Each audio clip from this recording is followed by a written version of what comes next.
It's up as tens of thousands more Minnesotans get in line for the COVID vaccine. NDSU students calling for change from university leaders. Plus, the Fargo man's next steps after losing his apartment to a fire. Valley News Live at 10 starts right now. This is Valley News Live at 10. In December and January, everybody's, where are the vaccines? Where are the vaccines? They're in the pipeline. They are now coming, and we're going to see that next week. Because of that, the news that I think all of us have been waiting for, all Minnesotans age 16 and above will be eligible next Tuesday, March 30th, to receive their vaccines. And while Minnesota Governor Tim Walz says everyone is eligible to make a vaccine appointment on Tuesday, he says seniors and people with underlying health conditions will still have priority in getting the shot. The state has now confirmed more than 500 cases of the UK variant, and they believe as many as half of the state's new cases may be tied to that variant. Liz Collins has more on the governor's announcement.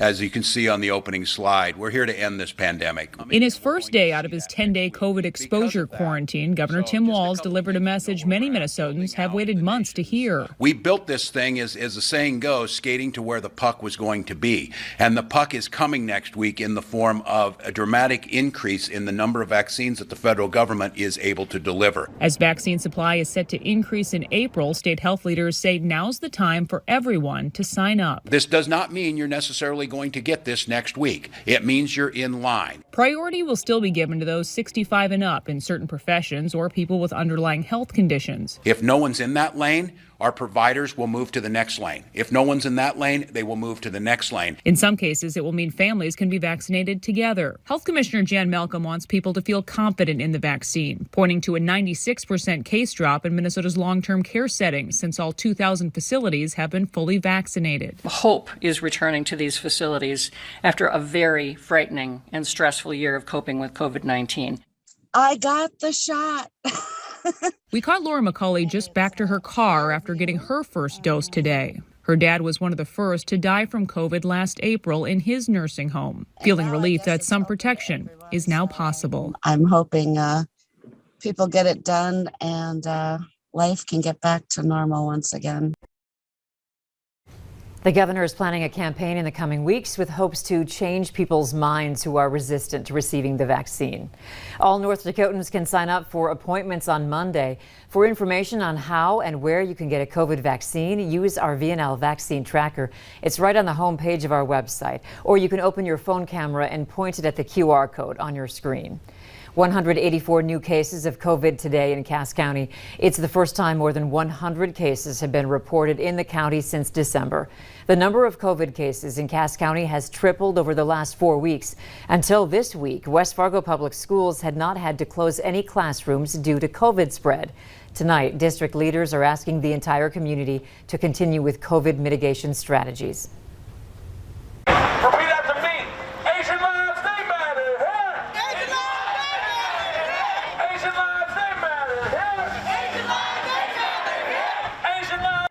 Dozens of North Dakota State University students marched to protest anti-Asian racism on campus this afternoon.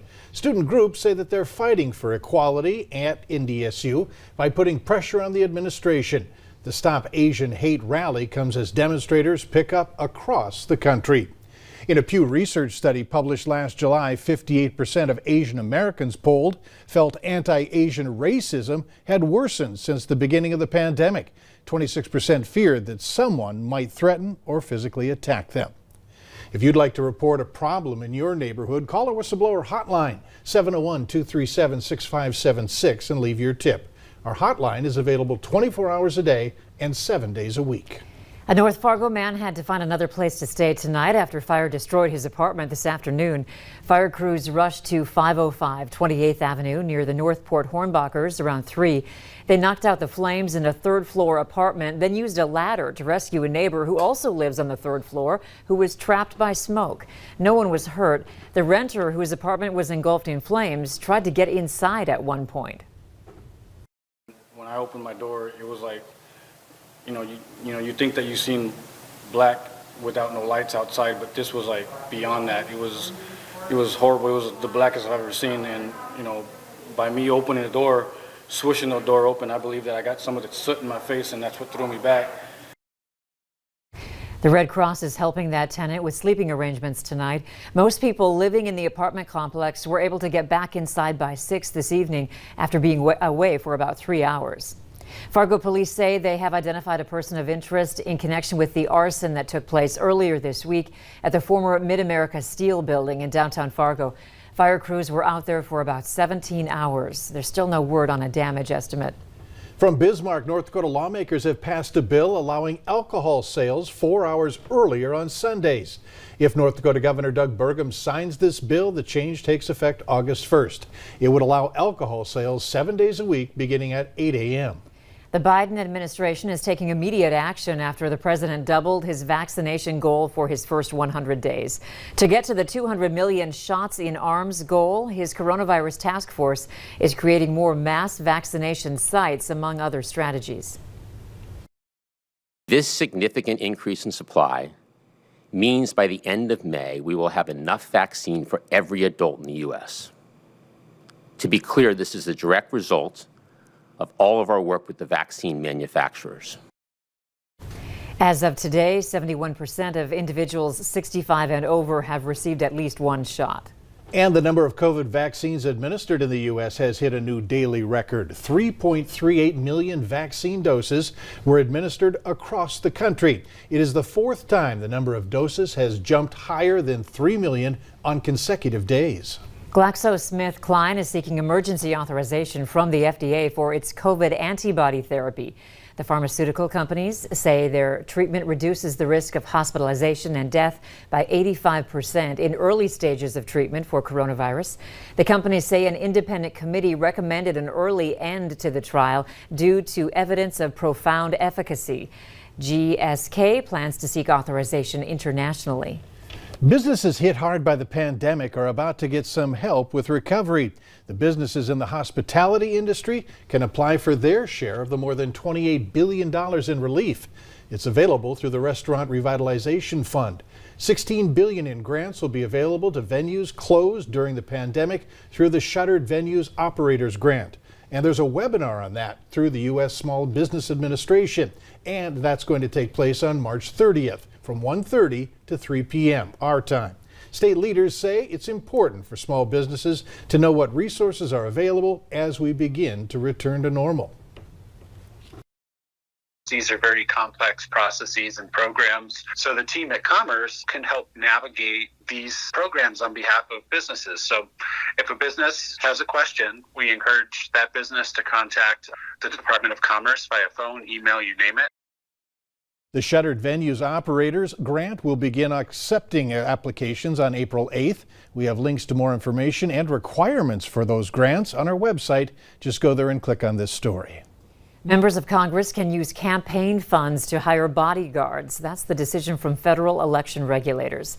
The Federal Election Commission voted 5-1 to allow lawmakers to use donors' money for bodyguards when threats come up because of their job. The action came in response to a request from officials with the National Republican Congressional Committee and the National Republican Senatorial Committee.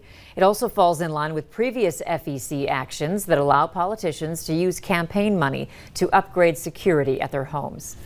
A group of Republican senators are experiencing firsthand what's happening at our U.S.-Mexican border. The congressional group visited a Texas facility where unaccompanied minors from Mexico are staying. Last night, Ted Cruz and 16 other senators visited the border. Cruz said border agents are demoralized by a cycle of people being caught on the border, then released, only to do it again. While they were there, they saw flashlights coming from across the river. The visits come during a massive surge of immigrants, including children, who are crossing the border. It's incredible what we're seeing tonight. We can hear the voices of cartel members yelling at us from across the river. We're standing on the path that they use to smuggle, in some cases, very vulnerable people into this country, in other cases, drug dealers. The visits come during a massive surge of immigrants, including children, who are crossing the border. Still ahead tonight, the story of an incredible 16-year-old and how he's now put his dad and grandpa to work for him. But first, some chillier temperatures and maybe some rain and wind to contend with before a warm up at the end of the weekend. Nathan will break it down for us next.